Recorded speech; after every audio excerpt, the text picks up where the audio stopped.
Welcome to DragonWorks. We're back on the Honda GL1200 series, and since I last left you guys, I put on over 400 miles. Since I had it, I've put on around 600, so that's kind of my review area.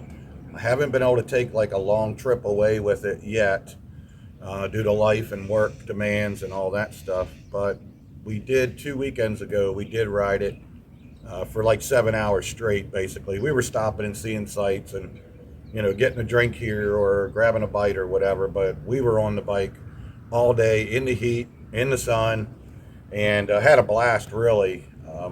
But that brings me to the only negative thing I have to say about this bike so far is the heat. It is not a hot weather bike by any means. This thing does such a good job of protecting the rider that you do not get any air while you're riding, none whatsoever, until you put your legs out on the highway pegs. Then it kind of funnels it in. So basically you're here with no wind and the heat just circulates and just cooks you like a Thanksgiving turkey. Just roasted me. But in saying that, the bike performed flawlessly. I haven't done anything to it except put a back tire on it. All the fluids and everything were fresh when I got it. It looked like it had been serviced and what have you, so I haven't had to do anything yet.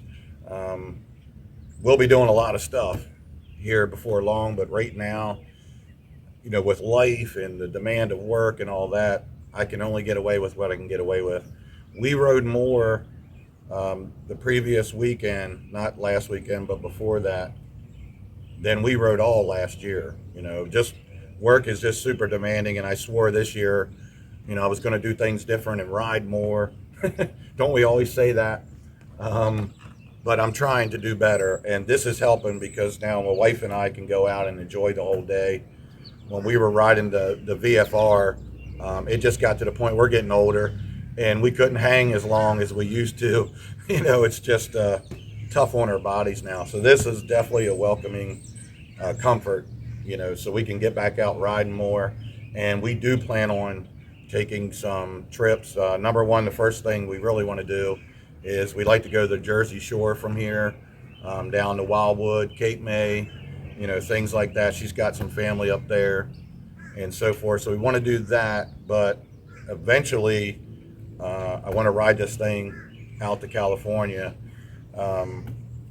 I love the state of California. It's a shame that it's turning into a shithole out there, but the state's beautiful, and I love Venice Beach and just the crazy stuff you can see out there and what have you. So it's always been a trip of mine. I like to go, not on bike. I haven't done it yet. It's always been a car or a plane or, something like that. So I can't wait to take a bike all the way across. I have rode as far as Texas and things, like 1,500 miles and all up and down the East Coast. Been to Florida many, many times, 10, 12-hour, 14-hour rides, stuff like that. But I look forward to going out and just getting out there. So anyway, enough about my dreams and ambitions. Yeah, so like I say, the bike has performed flawlessly. Let me get you out of there. I hope you could even hear that. I might have to turn the volume up on the editing. But yeah, it's a little bit dirty. I've tried to wipe it down because I have been riding this thing. And what I also forgot to mention was I've been riding it every day possible back and forth to work. And now this is also my parts go-getter. When I need to run out to we don't have motorcycle parts around here anymore. But there's, AutoZone and Advanced and all those. They do have some plugs and filters and oil, and occasionally I got to run out and get some wires or fuses or what have you. So anytime I got to run to the parts store now, it gives me a chance to get out and ride a little bit, and I can pick up all kinds of things. This is like my little pickup truck now. And like I talked about, so we're right at, let's see here, excuse me, a little something in the air today. Is it focusing there? We're right at 59,496, it looks like. And like many people know, That poor stator, they don't last long after 60,000. I think it has a lot to do, as far as, people have gone 80,000, maybe even further, but that's kind of the area, 60 to 80.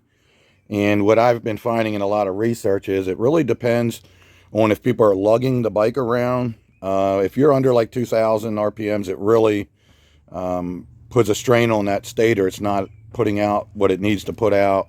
The connection gets hot, so if you solder the wire, there's a lot of prevention. So who's to say? But my intentions are, if the weather gets nasty this winter, which they're predicting, like they always do, I may go ahead, like I said before, sorry I'm repeating myself, but there are some new people watching this. I may go ahead and yank that motor out, go ahead and do the stator, put a new clutch in it, clean the motor all up, repaint it. You know how I do, buff all this stuff out, get all this stuff all shiny, paint the frame, and possibly go ahead and just repaint the whole bike, come up with maybe my own paint scheme or something on it. So they're big ambitions. It's easy to make plans, but you guys know how that goes. But that is on the books as a plan. And the other problem is I'm not just like everybody else that can work on their bike. I never get to work on my own bikes because I'm always working on everybody else's here. And it consumes me most of the time because I'm high in demand and I'm trying to make everybody happy and take care of everybody else, and it doesn't leave room for yourself. We talked about I do have to do fork seals, and I had a great comment. The guy, I did do a couple like this. You don't actually have to get the forks all the way off of these. It's recommended to do it right, but you can get it jacked up and just pull the bottom leg off and replace them. So I may end up doing that before winter, but I doubt it. It's not causing me enough trouble right now to worry about it. It does like to dive quite a bit because it doesn't have the right pressure. So I've kind of got accustomed to it, but that's something that needs to be done. Fork seals, I'll probably do all new brake pads, even though they're, there's a lot of pad left. They're older, and I don't think they stop as good. So, I may be doing some brakes on it here before too long. But all in all, this thing has just been absolutely flawless. And I just can't say enough good things about it. Just like everybody else, this is no new news, no secret, but here it is. Like I mentioned a million times before, I have a love-hate relationship with Goldwings because I've had to work on everybody's problem Goldwing, for many, many years.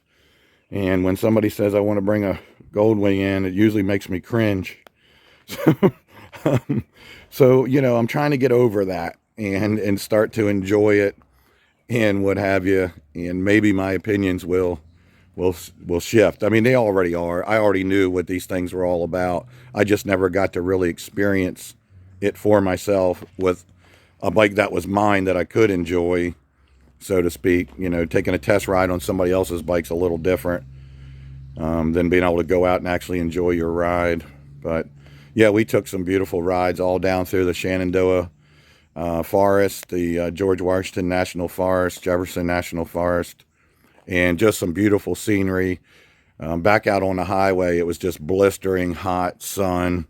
And, once again, that is really the only negative thing I have to say for the driver. Yeah, well, I guess you could say driver because the passenger gets plenty of wind, but whoever's on this front seat is getting cooked. One thing I think I will do is I'm going to have two windshields, one for cold weather, and then I want to get one that either I trim it off like I did my VFR, or I find one that's already like that and have what's called a summer shield and help get some more wind in there because, I like to ride. I don't want to stop just because it's too hot. And I lived in Florida, I lived in Texas, and I never felt that hot on a motorcycle in my life. So, like I say, it's not only the heat outside, but then you're straddling that oven right there, the whole time. So anyway, like I say, everything, the only thing, and I think this is going to get taken care of when I do the stator and clutch, but sometimes, tell me if you guys got this problem, transmission is clanky. It seems like if you really want to try to get it without a good clank in it, you have to pull the clutch in early, wait a second, and then shift it. But I think that's just my clutch is probably getting It doesn't slip. It grabs great, all that kind of stuff. But either I've got some worn parts in the tranny, or the clutch is just not stopping it, because sometimes it'll kind of ratchet into gear, you know, and be a little clunky if you don't get it just right.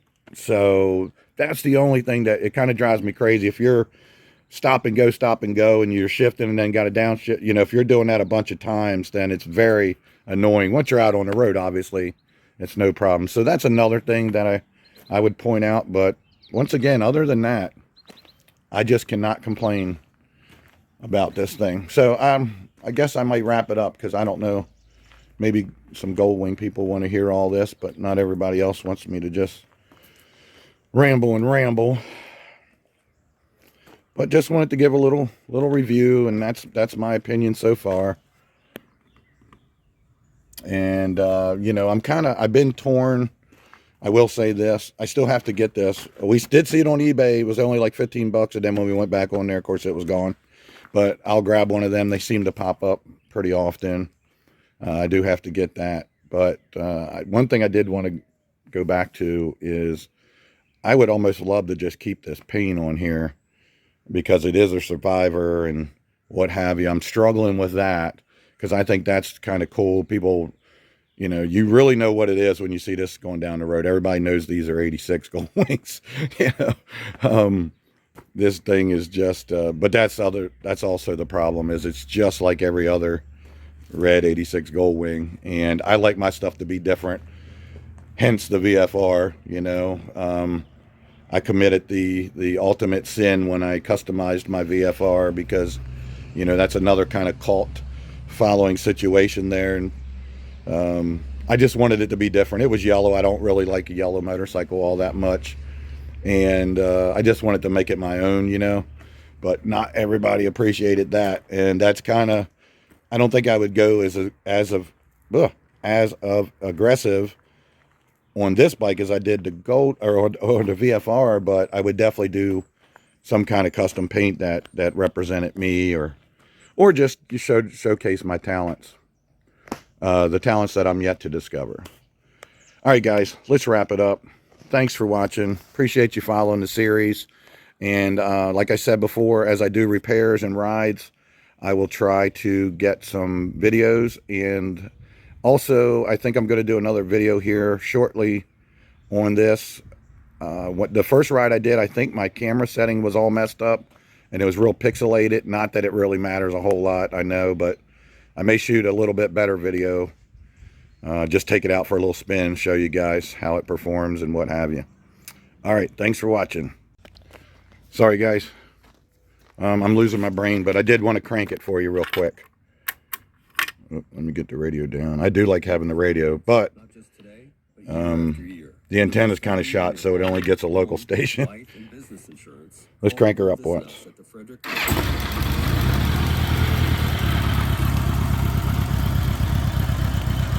It's been sitting here about an hour.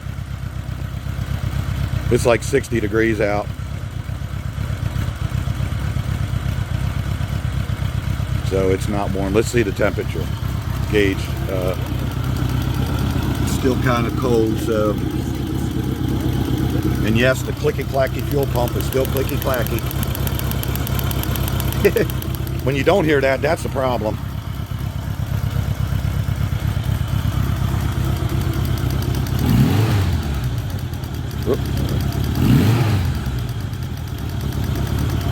Anyway, don't know what all you can hear. Usually the phone just picks up all these weird noises and you don't really hear the engine very well. But anyway, starts and runs great. It's definitely cold natured, so eventually I probably will have to go through the carbs. But I planned on doing that anyway when I pull the motor out. I would definitely freshen them up and you know, get a little more out of them. But anyway, thanks for watching.